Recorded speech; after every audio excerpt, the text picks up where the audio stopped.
The Trump administration has been working in secret with Vladimir Putin's Russia to develop a new plan to end the war in Ukraine, according to Axios. The deal, which has not so far been shared with Ukraine or with Europe, is supposedly a 28-point plan inspired by the Gaza peace deal that Trump took credit for. Reportedly, those 28 points fall into 4 buckets, none of which are labelled abject capitulation, so for now we have to guess which section contains that part. Because obviously Putin has shown no interest in anything other than an egregiously one-sided deal that basically gives him everything that he's wanted for at least the last 2 years. And the fact that the Trump administration, which has shown over and over again that it respects Putin and nobody else, even when Putin's stringing the president along and exposing him as utterly weak, the fact that it's negotiating with Russia in secret really tells you most of what you would need to know. Add to that the fact that one of the leads on the plan is Trump's incompetent but highly Putin-friendly golfing buddy, Steve Witkoff. Kirill Dmitriev, who runs Russia's sovereign wealth fund, has been leading for Moscow, and he reported having been huddled with Witkoff and others when he visited Miami last month in the immediate aftermath of the cancellation of the Trump-Putin Budapest summit. Also, Dmitriev apparently expressed optimism about the deal's chance of success because, unlike previous efforts, quote, "we feel the Russian position is really being heard." Now you might wonder, how could that lead to optimism for success? Because you're talking to the Russia-friendly Trump administration, and if Russia's position is really being heard, that's where the whole Ukraine capitulation would come in. So how would you ever think that such a deal would be acceptable to the actual other side? Which of course isn't President Trump or Steve Witkoff, who can't even win a fair fight with park wildlife, but Ukraine, and Europe as well come to that. It all comes back to the dynamic I've been pointing to here since very early after Trump took office. Trump's view has always been that he could solve the Ukraine war quickly by basically giving Russia 90% of what it wants, and then forcing Ukraine to accept the unequal deal, because he knew he had no power to force Putin to do anything. But he had believed that 90% was such a great deal that Putin would bite his hand off for it, and then they could force Ukraine to accept it. But of course, in the event, Putin saw no need to compromise even 10%. And with his own interest being seen to be the alpha male on the world stage, there was positive disincentive to be seen to take the offering from someone like Trump. You know, Trump, who was so well respected in Russia that the day after he was re-elected, Russian state television reminded everyone what the nude modelling photos of his wife Melania looked like. A move that's not exactly oozing with respect, you'd have to say. And it wouldn't have been on national TV if the government, if Putin probably himself hadn't approved it. Not something like that. So, after the summit fell through, 2 things happened. One, Russia's veteran foreign minister, Sergei Lavrov, dropped out of sight. Now, this was following a call between him and Secretary of State Marco Rubio. And after that call, the summit was pulled. Speculation was that was because he handled the call badly, and it was now an open question whether he would pay the price. Now, that never really seemed to be on the cards. Putin rewards loyalty over competence, and lo and behold, Lavrov re-emerged just a week ago, saying he was now ready to meet with Rubio.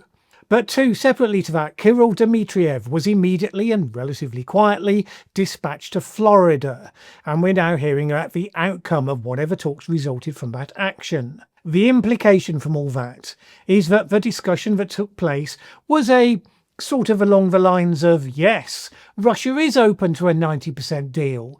It's just that Trump's idea of what that 90% should look like wasn't exactly what Putin thought it should look like. So could they sit down together without the pesky Ukrainians or Europeans fussing about so that they could thrash it out? For Russia, if that was achievable, it was kind of a win-win. It would be crafted so that if Ukraine was so weakened by recent events, we'll come on to those in a moment, that it decided to say yes, unlikely, but possible, Then Russia gets 90% of what Putin wants without the 10% that he has actually said he can live without. A great victory for him. The fact the deal is being pre-sold with the line, "At last, Russia's voice is being heard," means that whatever minor compromises there may be can be sold internally as a victory. In the alternative timeline where Ukraine and Europe reject the deal as a rotten, disreputable stitch-up by a rapacious invader and a self-obsessed grasping grifter, as some might say, then Russia and the US are firmly united in condemning the unreasonableness of those. Bear in mind, Europe has so far shown that its leaders will jump through endless hoops to please President Trump. Every time their paths cross, they project abject weakness. I mean, what they're doing is playing for time in reality, but from Trump's perspective, it all kind of looks the same. So he, in his own mind, has no doubt he can threaten them with tariffs or sanctions or whatever else his creative lizard brain can come up with to ultimately get them to fall in line. And Trump and Putin may think the time is right for this, because right now there is a massive corruption scandal in Ukraine that has significantly undermined President Zelensky's position and rather reignited politics as usual there as a result. An investigation has implicated close associates of the president in a large kickback scheme, with at least $100 million being redirected from the country's nuclear energy company into the pockets of people that it shouldn't have. Zelensky himself isn't implicated, but many of his closest associates are. So the pressure is on them all to be fired, which would weaken Ukraine's war effort significantly, with so many experienced people swept aside in one go. And it has undoubtedly damaged the president's own standing with the country and ignited what had previously been a quiescent opposition to begin actively targeting him. When the population of the country have faith in their leadership and know that they're under mortal attack from an outside force, that's one thing. And of course, that's been the case for the last 3 years, has been the part of why they have been so resolute. But if people start to believe the leadership is using the war situation to enrich itself, even as they are all enduring hours-long power blackouts and other deprivations, you can see how that begins to turn. Hence why Putin and Trump might feel that now is the time to pile on the pressure. Even if Zelensky's reluctant to yield, it might just now lead to the domestic political firmament cracking under the strain. Remember, Trump team members were found out to have been approaching Ukrainian politicians even very early in his second term to sound out who might be suited to lead an internal political charge against Zelensky. That should have been the point when people came to the conclusion that it was obvious right then that Trump's America is an adversary of Ukraine, not a champion. But they didn't. And ever since, they've been entertaining the fantasy, if only they can flatter Trump enough, maybe call him daddy a few times more, as the Secretary-General of NATO, Mark Rutte, humiliatingly did, then maybe they could win him over. That view has always rested on the false premise that Trump is kind of a reckless and impulsive actor, but nevertheless part of the old world order, if only he could quite get his head around it. But on the contrary, he embraced Russia's might makes right approach to the world from day one. That was obvious the first time when he mused about Canada and Greenland and the Panama Canal. But here we still are, with most of the world pretending or trying to pretend that they're pretending otherwise. And here we still are, with Trump trying his best to conspire with Putin to come up with a deal that suits them both, that Ukraine and Europe can be forced into. Meanwhile, it's worth noting the sharp contrast between how Saudi Arabia's Mohammed bin Salman was treated in his visit to the White House this week versus President Zelensky. A journalist asked bin Salman about the killing of the journalist Jamal Khashoggi, and Trump barracked the question. It was so disrespectful to their guest to seek to embarrass him that way there in the Oval Office. This, of course, was not the response when one of the Trump MAGA podcasters challenged President Zelensky over not wearing a suit. That was a fine sport, soon to be amplified by the president and vice presidents themselves. This is all to be expected, as Trump is confronted more and more with the evidence that he is prematurely entering the lame duck part of his presidency.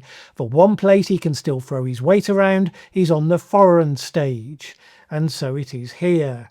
If he can dazzle the Nobel Prize Committee enough by ending the Ukraine war and making it so dazzly they don't notice the whole blowing up civilians in Venezuela thing, then maybe, just maybe, he can get what he really wants.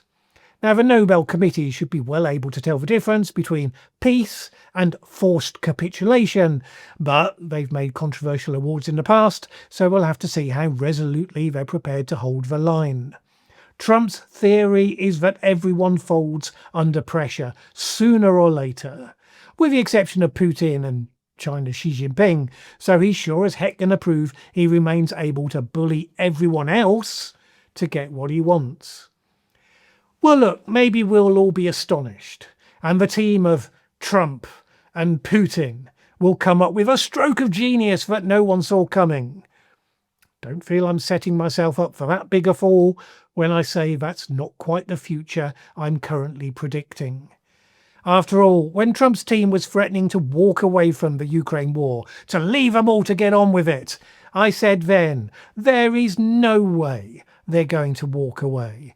Trump always needs to be the centre of attention for every major issue, and so we would get more initiatives and more plans and more launches and more summits and on and on and on, and it would all be about making it about Trump.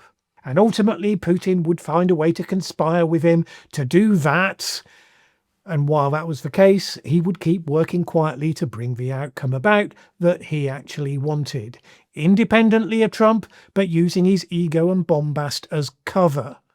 Sooner or later, the circumstances would be such, he hopes, to enable the final move. Now, maybe this is that move. More likely, it's yet just another reason for Trump to be the centre of attention.